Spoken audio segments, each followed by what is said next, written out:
নমস্কার, south Indian food. আমি আজকে একটা বেগুনের রেসিপি আনছি। বেগুনটা দিয়ে বেগুনটার মধ্যে আমি বেসন দেবো, বেসন আর নুন আর একটু শুকনো লঙ্কা মাখিয়ে এই লম্বা লম্বা বেগুন এর মধ্যে আমি দেবো, এর ভেতরে চালা করে ঢুকিয়ে দেবো। দেখুন, বেগুনের মধ্যে আমি সব বেসন ভরে নিয়েছি। এবার আমি এখানে কড়াটা বসিয়ে দিয়েছি। কড়াইটা গরম হবে, ওর মধ্যে একটুখানি তেল দেবো, দিয়ে খুব স্লাইভাবে রান্না করব। দেখুন,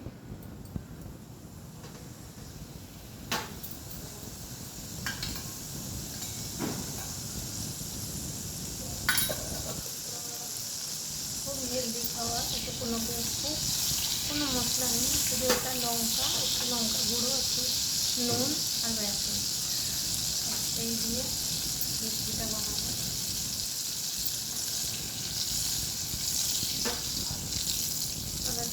আপনারা চাইলে এটা বানিয়ে খেয়ে দেখতে পারেন, খুবই সুন্দর লাগে, খুব টেস্টিও আছে আর হেলদি।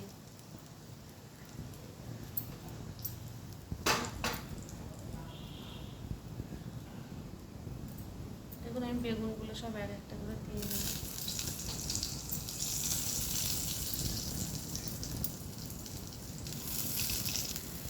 বেগুনগুলো আমার দেওয়া হয়ে গেছে। এবার আমি একটা ঢাকনা দিয়ে দেবো, দিয়ে স্লো আঁচে বসিয়ে দেবো।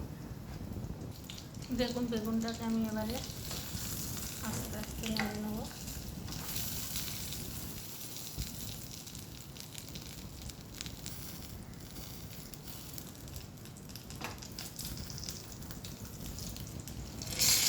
এইভাবে বেগুনটাকে তুলতে হবে, না তো চিমটে দিয়েই তুলতে হবে, না হলে বেগুনটা ছেড়ে যাবে।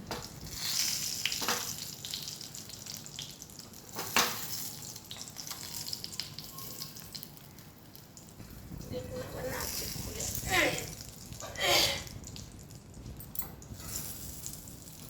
এটাকে এরকম আস্তে আস্তে স্লো আছে, এইভাবে করে করে এটাকে ভাজতে হবে। জোরে দেওয়া যাবে না, জোরে দিলেই পুড়ে যাবে। আর এদিন চিমটে না থাকলে খুন্তি দিয়ে হবে, ছোটো বেগুন দিয়ে, তাহলে ছোটো বেগুন রাখতে, একটা বড় বেগুন যেহেতু এটাকে এরকম চিমটে দিয়ে তুলতে হবে।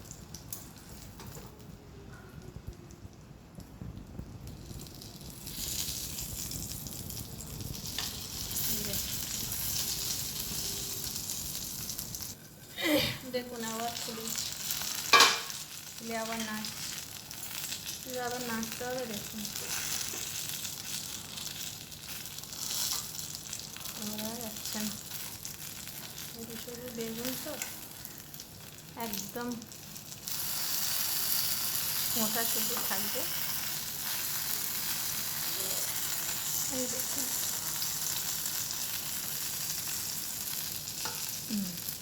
হয়ে যাচ্ছে, আর একটুখানি বাকি আছে, হয়ে যাবে। এই দেখুন, এইভাবে ধরে তুলতে হবে।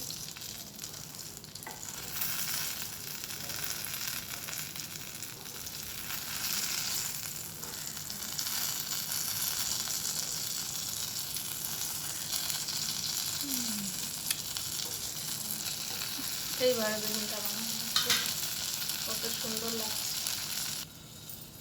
দেখুন, এবার আমি বেগুনটা খুলছি। আমার বেগুন ভাজা হয়ে গেছে। দেখুন বন্ধুরা, আপনারা চাইলে এইভাবে বানাতে পারেন, এইভাবে বানিয়ে, তবে কড়া থেকে এটাকে তোলা যাবে না, কারণ এটাকে কড়ার মধ্যে থাকলে কড়ার যে তেলটা আছে ওটা টেনে নেবে, তবে টেস্ট লাগবে। এটা এইভাবে কড়ার মধ্যেই থাকবে। তো চাইলে ননস্টিকের, এটা ননস্টিকেরই কড়া, কিন্তু এর থেকে আরও যদি এটা গোল পারলে চাটুর মতন নিয়ে বানাতে পারেন। দেখুন, আমার হয়ে গেছে। আপনারা খেয়ে দেখে টেস্ট করে বলবেন বন্ধুরা। দেখুন কত সুন্দর রেসিপিটা। থ্যাংক ইউ বন্ধুরা।